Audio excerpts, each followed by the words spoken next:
Thank you. Welcome to Geek News Live. My name is Jay, joined by Max, Philip, Mike, and Dan. We are back. Happy New Year to everybody who didn't listen to our previous video where we talked about the Batman vs Superman rumors and our review was the last couple things we've done. I just want to say thank you for helping us get to almost 2,000 views. Please like, share, and comment on all of these videos. Please constructive criticism because our goal this year is to get better, and we can't get better unless we get some kind of feedback. So we look forward to hearing your messages and even the mean ones. Max will read those and react. Yes. So be ready for that. We'll hunt you down, Jay and Silent Bob style. It'll be epic.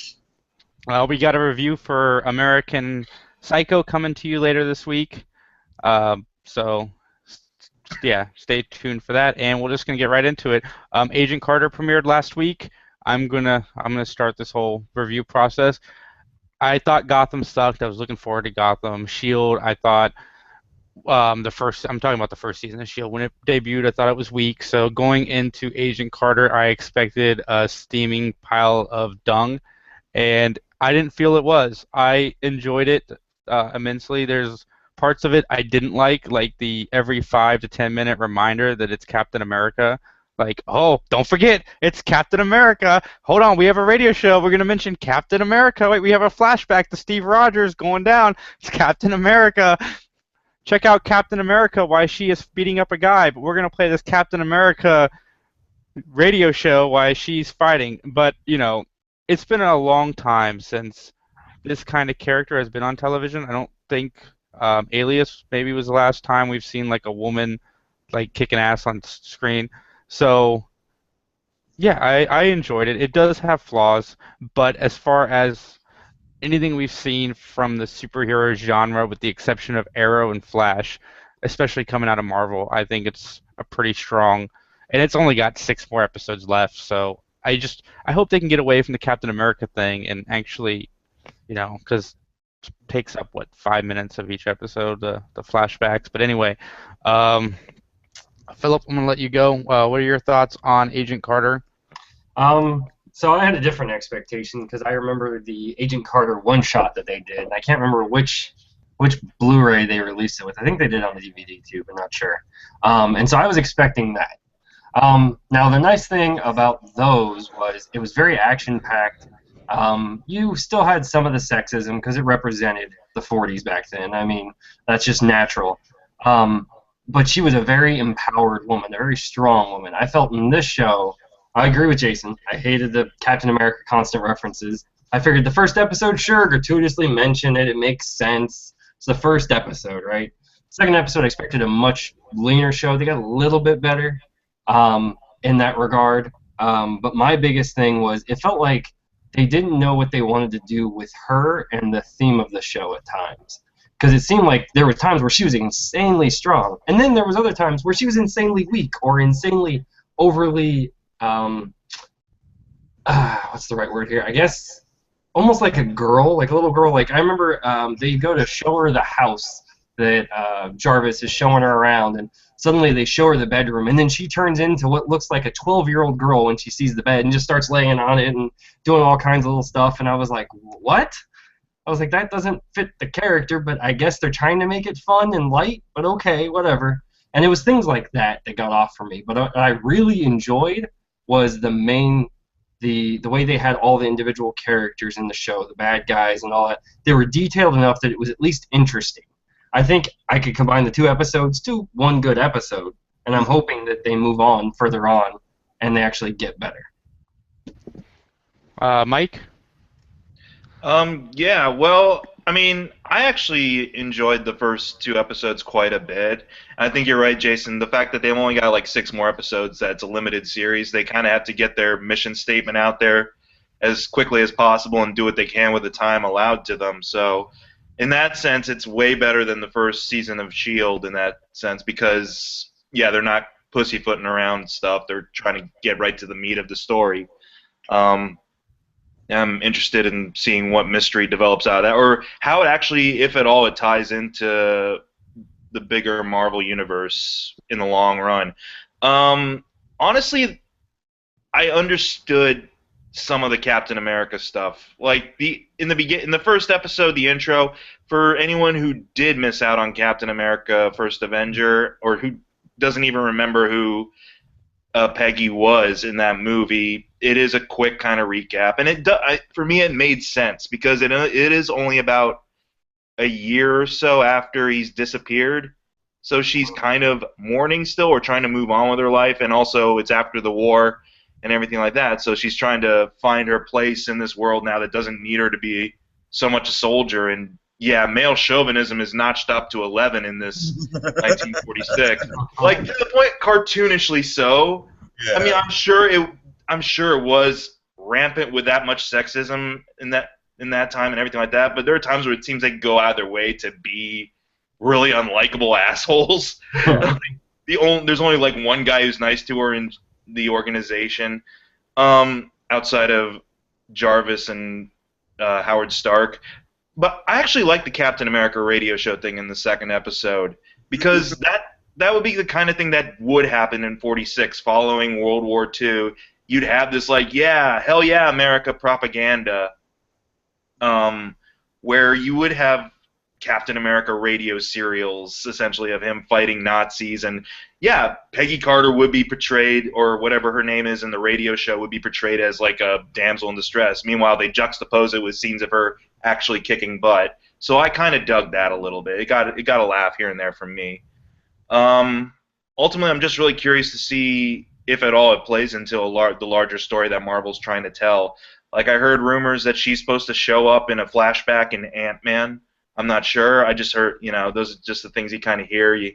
I heard the guy who played older Howard Stark from Iron Man 2 is supposed to show up in a flashback from Ant-Man, which would make sense considering we'll get to Ant-Man, but Michael Douglas is an older generation superhero.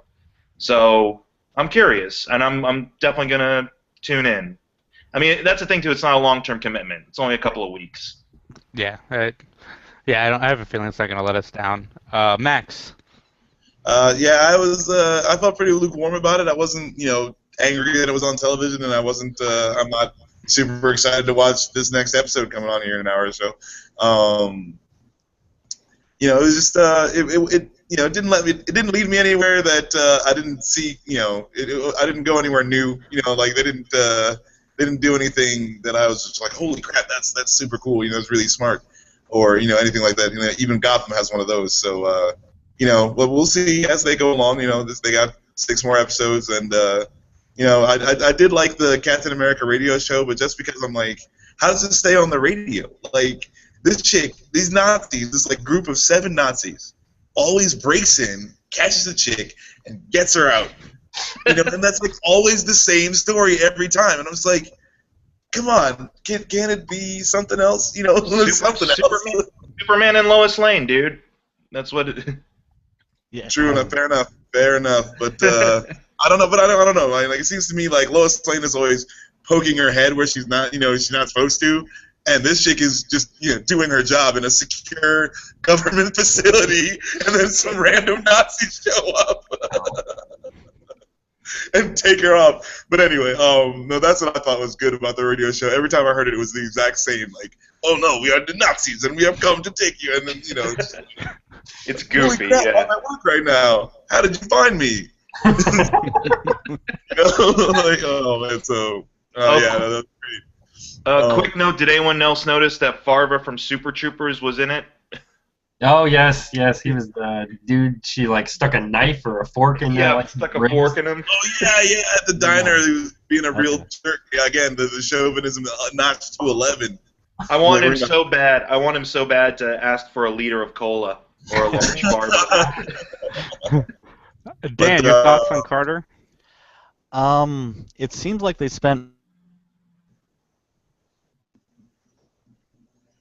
And Dan is gone. Goodbye, Dan. Damn. There we go. I'm back. Okay. It seems like that they spent all their money on like set design and not so much on script. Like, if you're gonna make a noir, you need to have stuff that happens. And it seems like well, she's gonna get here. There's gonna be a gunshot and a kick, and then they're gonna get out. and cut to the scary cop guys for a while, and then Lady Power, and then we're back to the beginning again. It just didn't seem to go together well to me. I have a feeling it will towards the end. It's serialized, so like when the whole series is over, hopefully it'll have all come together pretty well. So did you feel that way about both episodes, Dan? Yeah, I mean, I like the guy tied to the chair in the second one. That was funny. That was funny. Well, I mean, like I like that the cops actually were decent cops, you know, or the agents, you know, like that they actually could manage to do something and get that, you know, like yes, she beats them to the punch, but she's cheating, so she should beat them to the punch. Or the whole bite down and I'll punch you in the face for a while. Yeah. You know, I just like that. Yeah, like they're actually not totally inept like caricatures of men. You know, it's because again they're chauvinistic. So if they were also inept, that would just be great. That would like super good. Thanks. But yeah, I'm glad that they actually make them capable of doing their jobs. Well, apparently last night the Ohio State Buckeyes played a game called Duck Hunt on the NES, and during the time they were playing Duck Hunt, they showed an Avengers trailer that was pretty freaking awesome. I don't need to see any more of this movie. I'm sold. You guys sold me. Let's not do an Amazing Spider-Man and put 300 trailers out showing 20 or 30 minutes of the movie. I'm sold. This movie is going to be awesome. There's a lot going on, and every trailer just makes me think. So Joss Whedon is the director and the writer, and Joss Whedon is most known for his humor, and they have shown no humor really in any of. I mean, the Thor hammer is about it, and the fact that Whedon is making an Empire Strikes Back kind of movie just kind of blows my mind. So, Max, I know you did a lot of research into this trailer, so tell us what we need to know, man. All right. Well, they show you, all the things that you want to see. Hulkbuster, the Hulk going crazy. You see a lot more of the detail that they do with Mark Ruffalo's face in the Hulk. I thought that was pretty cool. And again, the Hulkbuster armor is just so freaking awesome. You gotta love it. It's just absolutely the best. I can't wait to see that fight. They show you another little clip, so that's pretty cool too. Yeah, so what I did a lot of research on was there's the Hulkbuster armor for anyone who hasn't seen it. And if you haven't seen it, then you probably don't even have the internet. You're not watching us right now. So, but no, I did. I was wondering about the mystery lady who they show. They show you Andy Serkis as Claw, and he is a Black Panther villain. And then they show you this mystery lady. So, okay, yeah. And so there's kind of some speculation going on about who she is. And I thought that she might be either Shuri, the sister of the Black Panther. Let me get another picture up here. Yeah, she becomes the Black Panther in the comic books at some point in time, so it could be her. What did I do with that? There we go. All right. So. Hi guys. There we go. This chick. Okay. Yeah, so that'd be cool if it was her, or it could be one of the. And I'm probably mispronouncing this, but I shouldn't say again because we were talking about it earlier. I'm probably mispronouncing this. The Dora Milaje, which are the Black Panther's super elite bodyguards, and they're all chicks. And it might be one of them. So we'll see. That's definitely looking like there's going to be a tie-in to the Black Panther movie with this movie. So I'm really excited to see we don't know what's going on at all. So I'm really excited about that aspect of it. Max, that presentation was amazing. Yeah, you should have seen Philip's eyes, Dan's eyes. I didn't catch Mike, but even mine were just the preparedness in that was fantastic. You had a whole slideshow and everything. We made it through. Scott C says Urban Meyer was holding the light gun against the TV last night. That's right, Scott. Killed him. Dan, your thoughts on the new Avengers trailer? My problem is in the whole voiceover, it said that you made your, biggest problem or Yeah, whatever the hell. yeah, something like that. But it looks like they're saying that Stark made Ultron, Yes. but they Mhm. really should have done Ant-Man first because that was Hank Pym. Yeah, Yeah, they're there's taking liberties with it. So that's just, I mean, Ultron's been around for what, ever. 40, 50 years? Ever. I mean, you should probably get the origin story right. I mean, they're just they're putting it on Tony Stark because they already made him, and this is one of the major problems I have with Iron Man 2. They could have introduced Hank Pym in that movie, decided not to, Oh, and yeah. now Tony Stark is the brain on the planet, so they can't just throw this other guy in here like, oh yeah, he's twice as smart as Tony But Stark. they're making Ant-Man. Yes, and But that's it's going to a be different awesome. Ant- I mean, I don't But it's get going why to they can throw Black Panther in there, but they can't throw Ant-Man. well, they are throwing Ant-Man. They're throwing the Scott Lang Ant-Man. So it's not even, it's not Hank Pym Ant-Man. It's the other guy. Okay, So fair enough. But honestly, I mean, we'll get into this a little bit with the Ant-Man, but the way the whole Marvel universe has been set up so far, it only makes sense that Tony Stark does it. Like every Tony Stark's actions throughout all the Iron Man movies, well, at least the second and third one, was to have something else so he wouldn't have to do it anymore. And the natural progression of his character would be to create something so he wouldn't have to do it anymore. So I get why they're doing it this way in the movie universe because they've set it up that way from the beginning, and now we're and finally going also to get into it. they could just throw a little line of what is it, exposition in there, like, oh yeah, I based this off Hank Pym's fucking designs. Yeah. That would make me happy. Sure. Yeah. Yeah. I firmly believe in Ant-Man.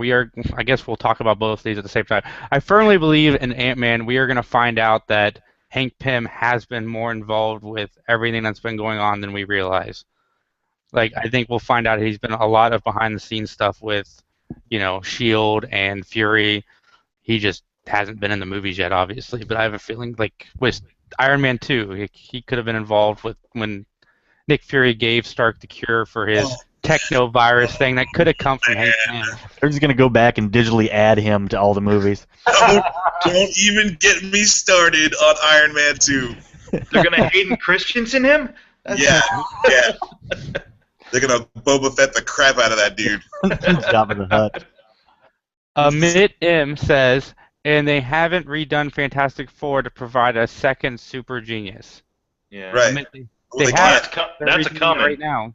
In They- its they own can't. pocket universe. Yeah, that's a coming. It's not. Marvel doesn't have Fantastic Four, so you're not going to see.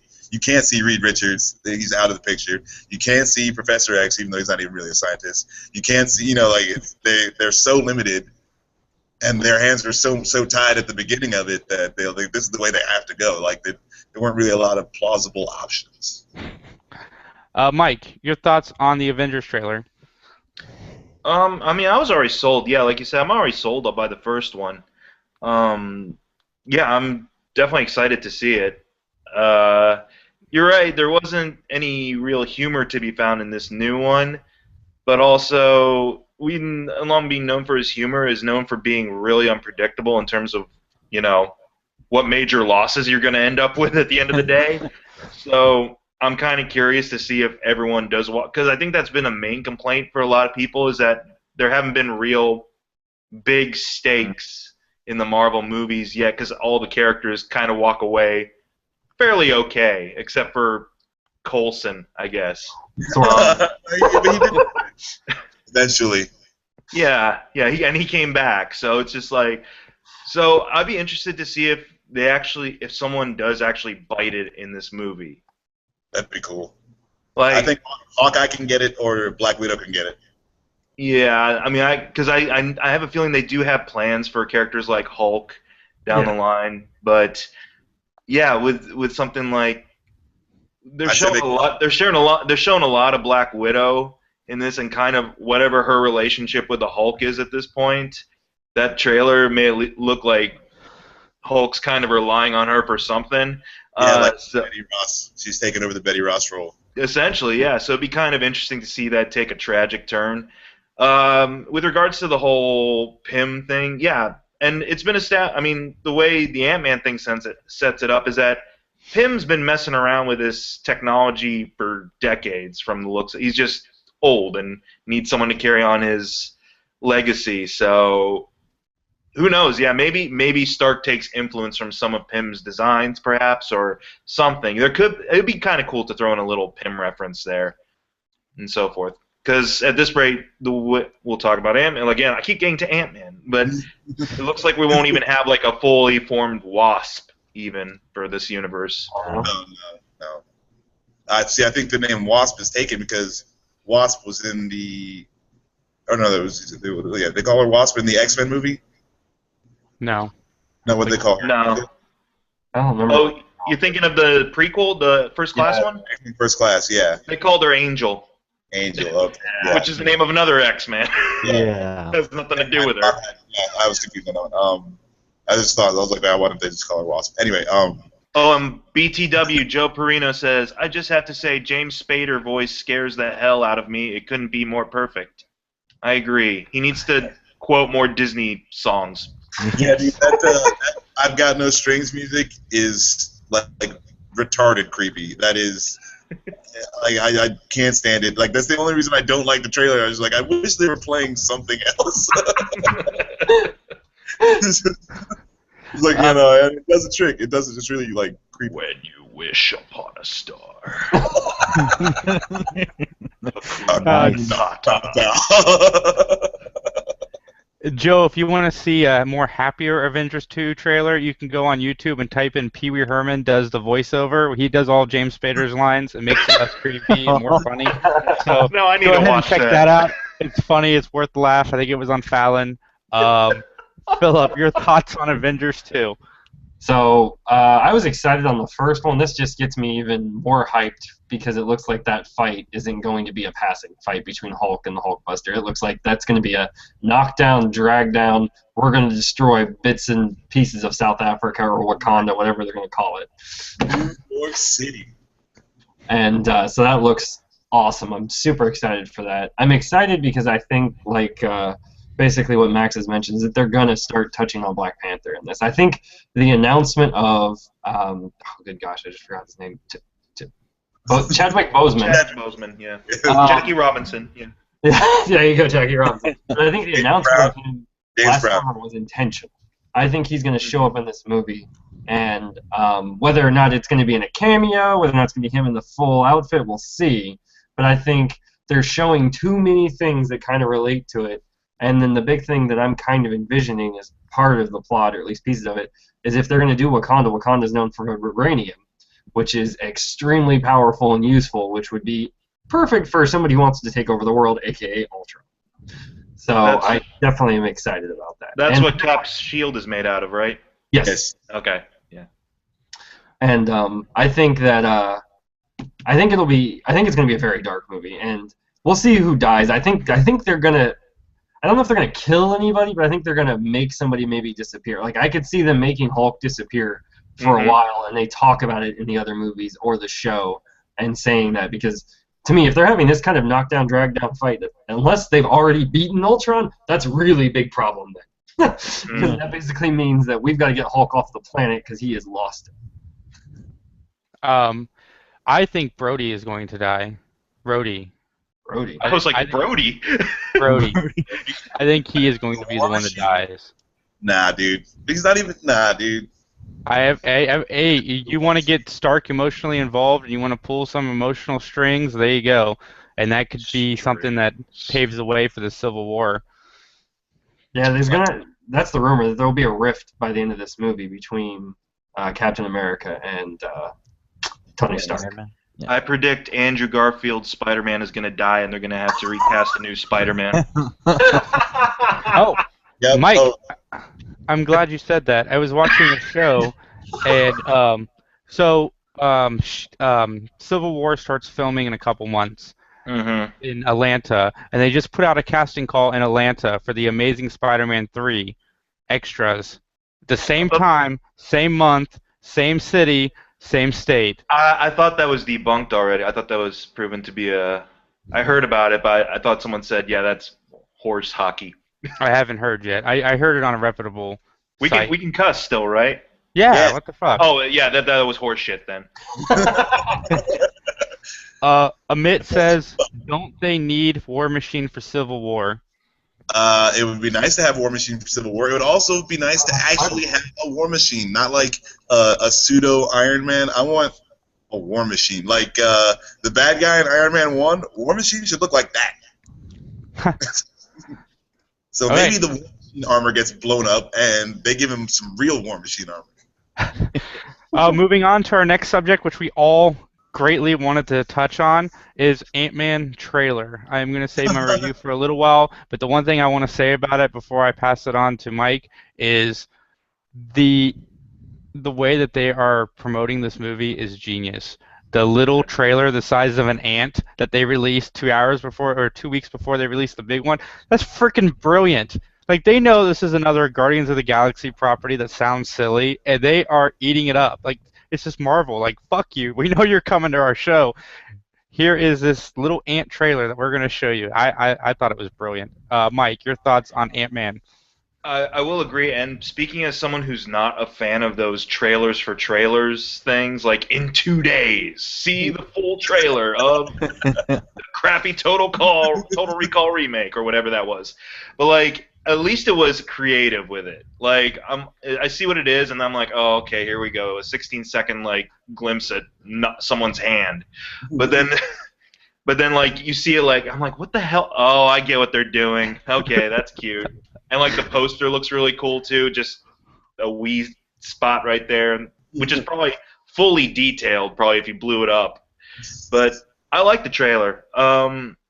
Definitely, I don't know. I mean, knowing that it won't be helmed by Edgar Wright, I'm kind of like, okay, it won't probably be as visually interesting as it would have been probably if Edgar Wright had stuck with it. But I hope it's still good. I mean, I like that there is that kind of self-deprecating humor involved in it, with Paul Rudd kind of being like, "Can we change the name?" Yes. And everything like that. That was kind of okay. I mean, it's a trailer laugh. I'm sure there's plenty of other kind of funnier moments involved in it, but for a trailer laugh, that's kind of because you hear the name Ant-Man, and even if Michael Douglas is saying it as dramatically as possible, it still sounds stupid. But I mean, it looks cool. I'm glad they got the dude from House of Cards in it. I think he's the bad guy. I don't know. Elf that wasn't supposed to be in The Hobbit's gonna be in it as Wasp's daughter. So that's cool. The cast seems pretty cool. And yeah, I'm kind of curious to see what, along with all these Marvel movies, how it places in the grand tapestry of things. Awesome. Dan, your thoughts on Ant-Man? It looks cool. I would have to agree that Michael Douglas saying it as slow and awesome as he can just makes it sound dumber. but it really makes me want to see it more. So yeah, I mean, he's kind of like one of the, at least recently, he's one of the unsung comic book hero guys that have been around forever. And yeah, I'll really go see it. It sounds awesome. Awesome. Philip? So I was actually expecting something different from the first trailer. I thought it was going to be more, well, especially because Edgar Wright was helming, and I thought there was going to be more humor to it. So that was the only part that probably caught me by surprise. It was a lot more serious in tone, except for the like 2 or 3 Paul Rudd comments, and even then, those still seemed very like serious. Like it wasn't like a ha ha ha slap on your back kind of laugh. It was, and then you move on. You're like, oh, okay. So I'm intrigued. I don't know much about Ant-Man, so I think that's kind of the point of this first one, is to kind of introduce you, to kind of slowly ease you into this world. And so I think from that perspective, it's got me intrigued. It's just I had a different perception because I knew too much about it. But I think if I were coming in fresh without that, it was an interesting trailer. Max? Ant-Man, yeah, I love how earnest it looks. Yeah, it looks like they're like, yeah, so what? He's Ant-Man. Deal with it. Yeah. I love that. It's weird that they're going Scott Lang and having Hank Pym be so old. So I mean, he's going to be kind of out of the game. But we'll see how that goes. From the trailer, I like it. It looks solid to me.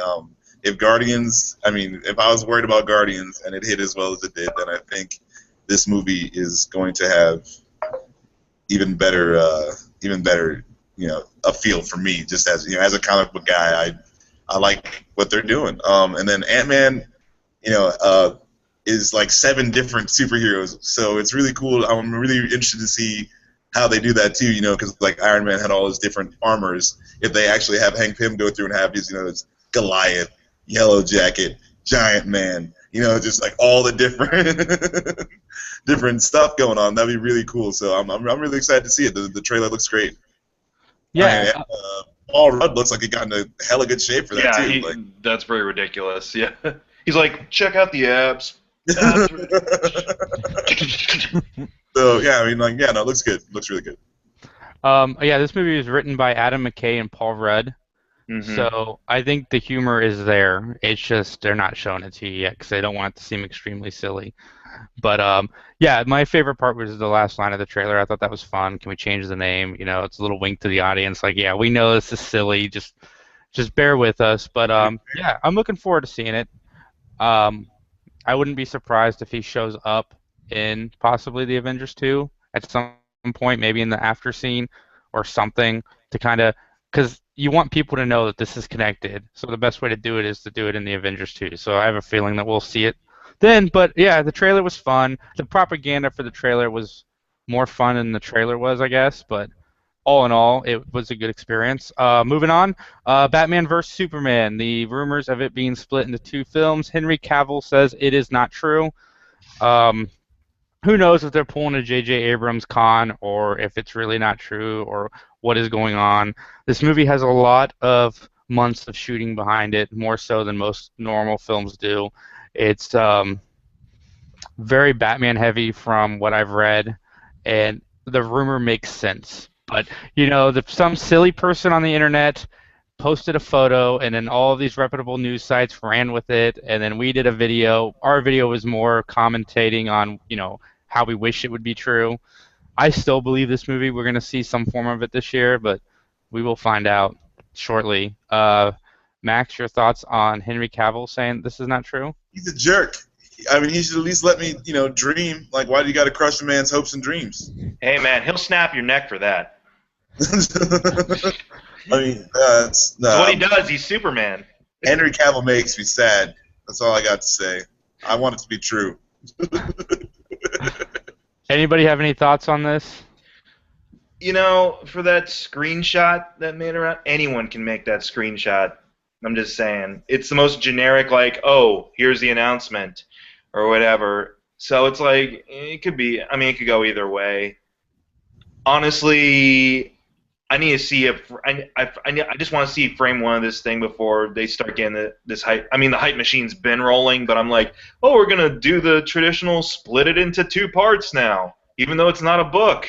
It's a series of books over several decades. We're truncating into 1 movie, but we're gonna split it into 2 anyways. It feels like a lot of hype that we haven't even seen frame 1 of yet. We've seen some cool photos here and there, but at least with the Star Wars thing, the teaser at least gets you jazzed about that arrival date and all the dates afterwards. The DC stuff, I'm just like, yeah, you got a cool photo from Zack Snyder here and there. Show me a teaser, and maybe I'll be sold. Awesome. Anybody else want to weigh in on the Batman v Superman? I mean, Max, Philip, we already did. Dan, any thoughts? I just really hope it's going to be good, no matter how long it is.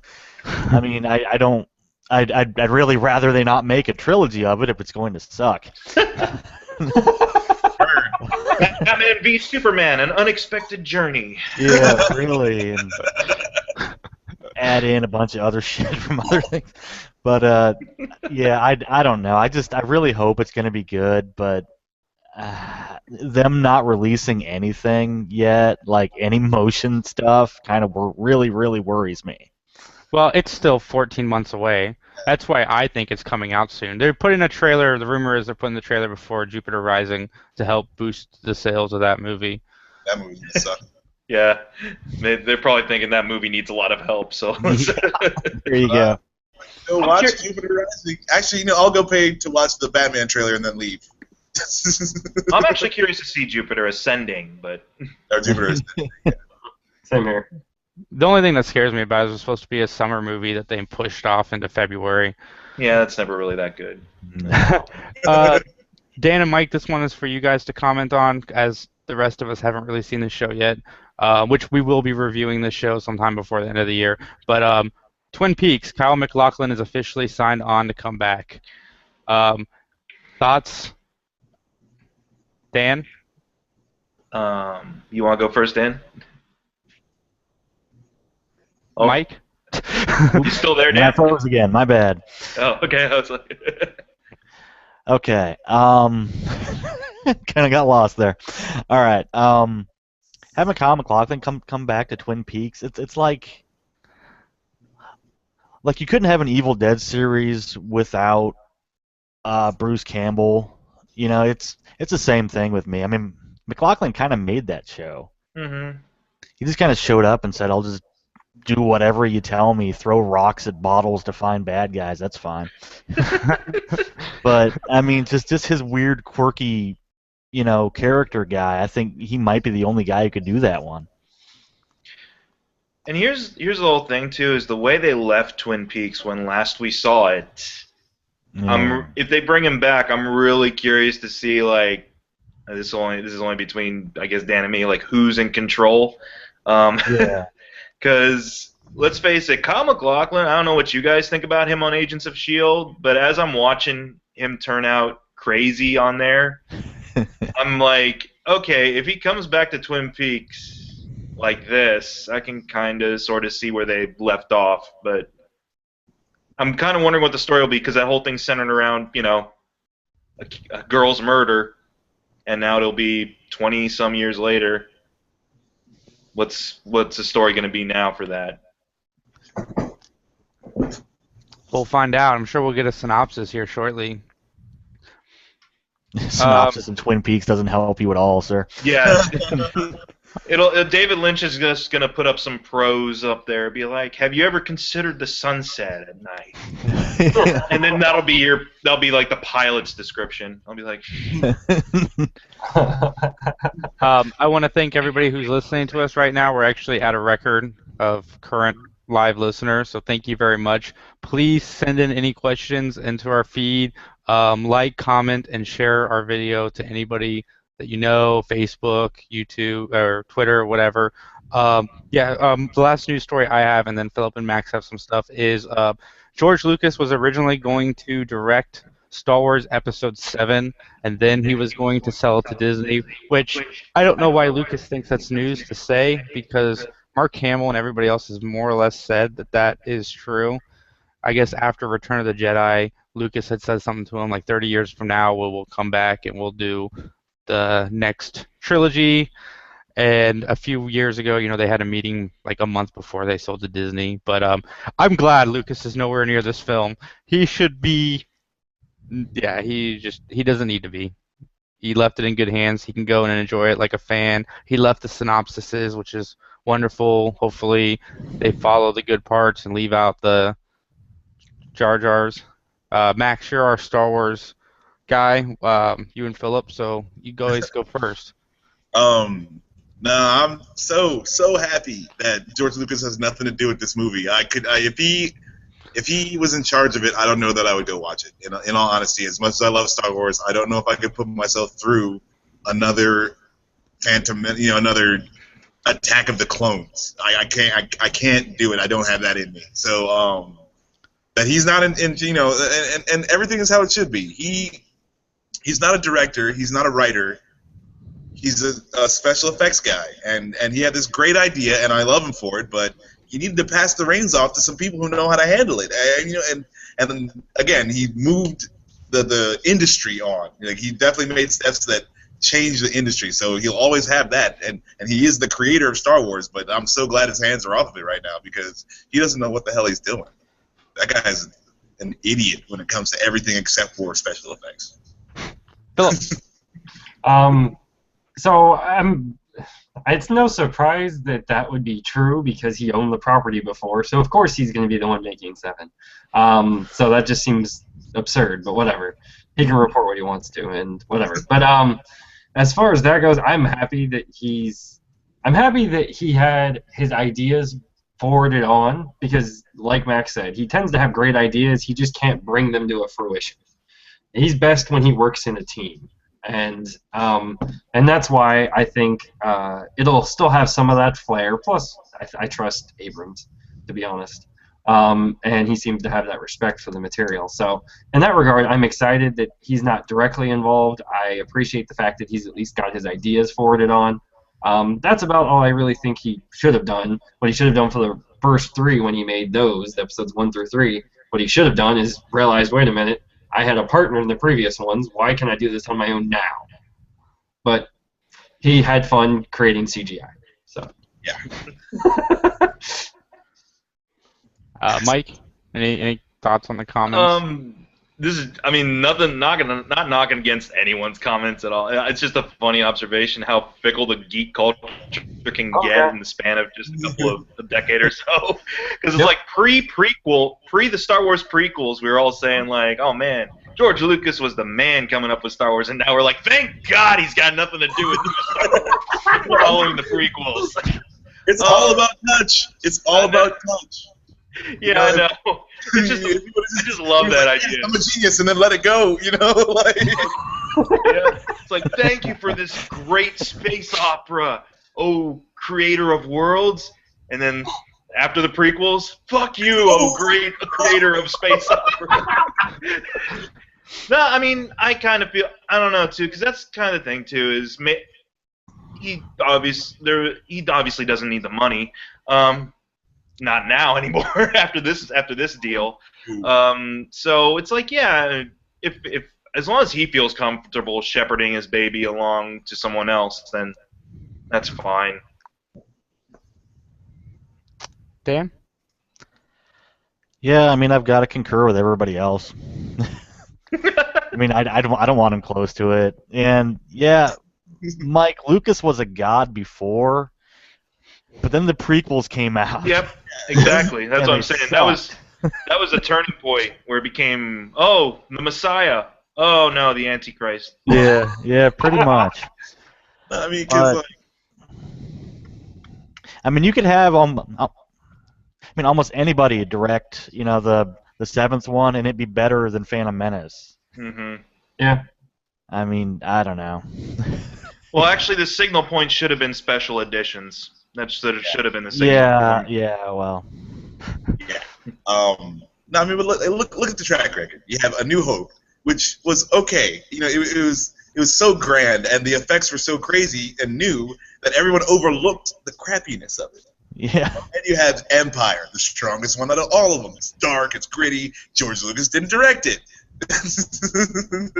And then you notice how much better it is than everyone else. And then you have Return. George Lucas is back. Things are hokey, but you're like, oh, it's so good. It's the end of the series. You forget again. You forgive the hokey and then the ridiculousness. But come on, he gave us Life Day. Yes, like Life Day is a great reminder of what we are dealing with here. Life Day should have been the wake up call to everybody. Yeah. So yeah, you just and then the prequel. He didn't. Good enough wasn't good enough for him. You couldn't just leave well enough alone. Oh, Grandpa Itchy. His hologram sex dream. Grandpa Itchy in the masturbation machine. In the living room. So unsanitary. You don't put Grandpa's masturbation machine in the living room. If you want to hear more about our feelings towards the Star Wars Holiday Special, check out our YouTube channel where we have a video review where we talk about Grandpa's masturbation machine that he keeps in the living room. Which, oh my God, I don't even want to get started on that again. I've got one more thing to say, and I'm going to pass it on to Philip. And I just finished Firefly the series for the first time. What? Yeah, I had never seen it all the way through. Oh my God. And I am officially one of the people who says get this show back on the air. Like, what the fuck happened? Like, seriously, the last 5, 6 episodes, the show got better and better and better, and then it's done. Yep. And then the movie, which I had seen Serenity before, but seeing it after watching the movie definitely makes the emotional kicks a lot more. But holy crap. Like, I had a tough time getting past the first episode. That's why it took me so long. But if you haven't seen Firefly, watch it. Whedon's done with Marvel now.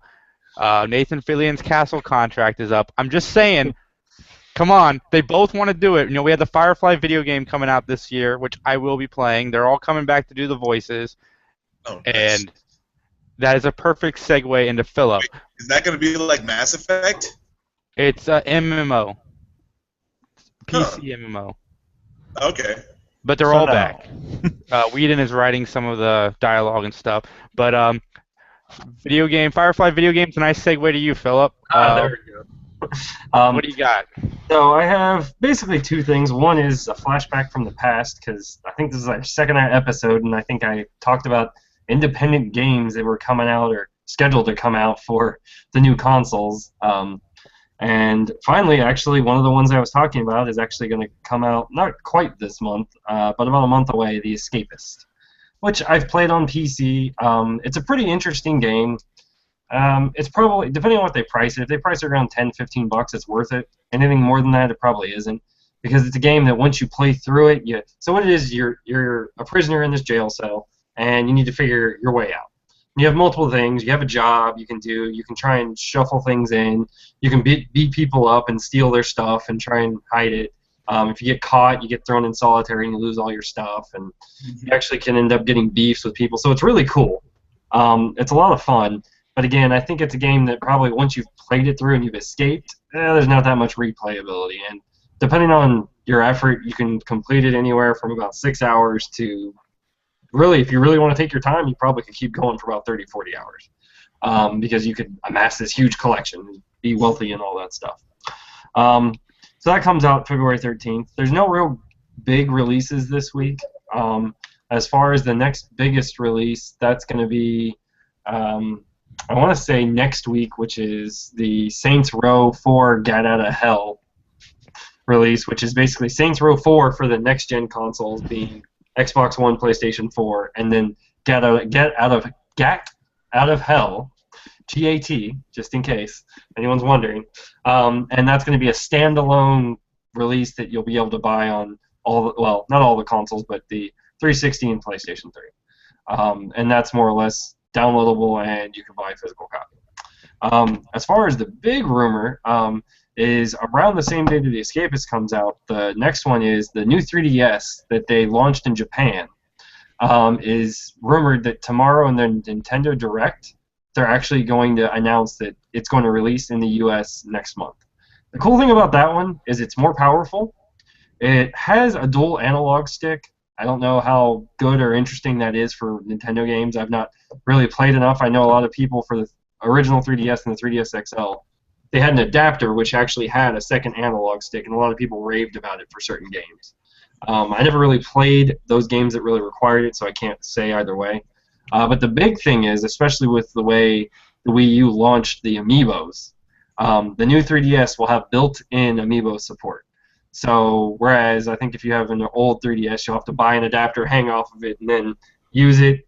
To me, that right there says people aren't going to use it on the 3DS. If it's built in, hey, it's already there. Wait, I already have my Wii U. I think for them, they're basically gonna create a nice, probably group of people that are gonna own a Wii U and go, wait a minute, oh, maybe I want to play some portable gaming, or oh wait, Smash Brothers exists portably. Oh wait, my character that I use on my Wii U can actually come over with me. Sold. So I think they're actually gonna sell some 3DSs that way. I think that rumor is 90% true. I mean, I've read it in multiple places. And everyone's like, they're just waiting for Nintendo to confirm it, because it released in Japan, I want to say, October, and everyone's just been waiting for it. The big question, though, is originally they have two different versions. You know, Nintendo always does. They have the XL and they have the regular. The big thing that everyone thinks is they're only going to release one in the US, and it's just going to be the XL, which makes sense because I think for the most part, every time the XL comes out, it sells, but then the originals don't really sell so well. So I think they're just going to release the XL and say, here's what you got. If you want it, cool. If not, Sorry. Anything else, Dan? As far as video games? Usually what they've done in Europe and Japan is they send out an email to Club Nintendo guys first and let them pay up for what they call the ambassador system, which you get it like a couple weeks before it hits the shelves. Oh wow! So I know they've done that in Europe. I haven't seen them do it stateside yet. So maybe they will tomorrow. Yeah, that'll be interesting. That's all I got, Jason. Max, anything in comic books? I do have something in comic books, but I also have something in video games. Dragon Age Inquisition. I played it. I love it. It's awesome. Okay, that's all I got. No, seriously, it's very fun. I love those BioWare guys. You know, I'm a huge Mass Effect fan, and so Knights of the Old Republic, obviously. Love BioWare, so this one came out. I don't have an Xbox One. I had to play it over at my friend's house, but I played it, and I love it, and now I feel sad because I don't have an Xbox One. But, yeah, no, it's good. It's a great game. And that's all I have to say about that. Dragon Age Inquisition, give it a play.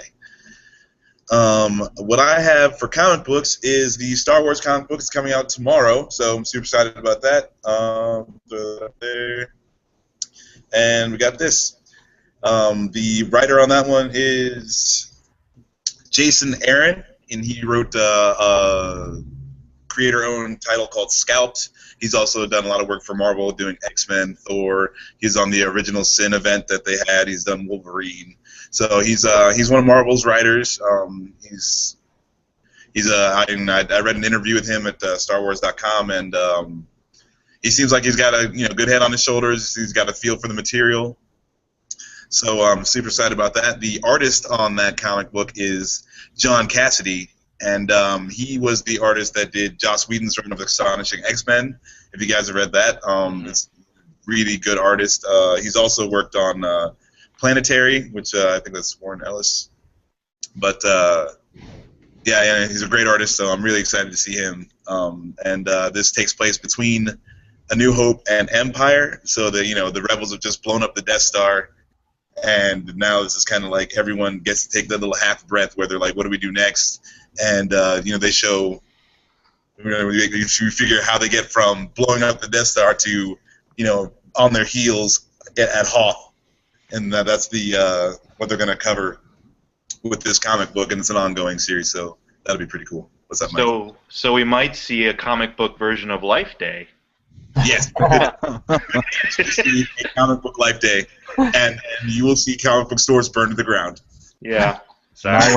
It always comes back to Life Day for me. But all right, so that was it's coming out tomorrow. Yeah, you get to, and it's gonna follow our lovable bunch of would-be usurpers around and around the galaxy as they try to piece this rebellion together. And then next month we have the Darth Vader comic book coming out, and that looks to be good too. It's going to take place during the same time, and the comic books are going to they're going to kind of run within each other and bounce in and bounce out with the Star Wars title following the Rebels, and oh man, that's too big. Well, but with the Star Wars title, that's kind of bad, isn't it? That's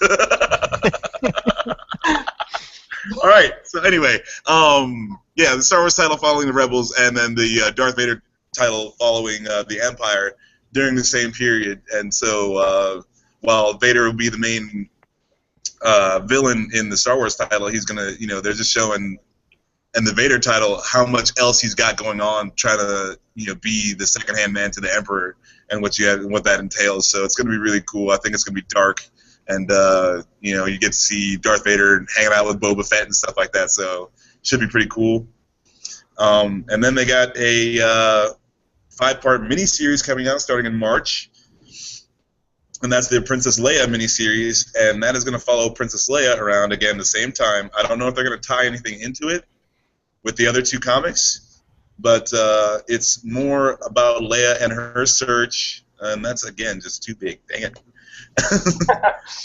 I tried, but it's going to follow Leia around, and she's going to be trying to find the surviving Alderaanians and piecing them together as a people. Now that their homeworld is destroyed, and so it's kind of like her dealing with having no home culture, no past, no history, no nothing, and you got to try to piece together all the things that she can. And so it's going to be a little miniseries on that. And I'm gonna pick it up. I'm not as excited to read that one as the other two, obviously, but I think it'll still be pretty good. So I'm gonna pick that one up too. Awesome. Joe P says Shining. So yeah.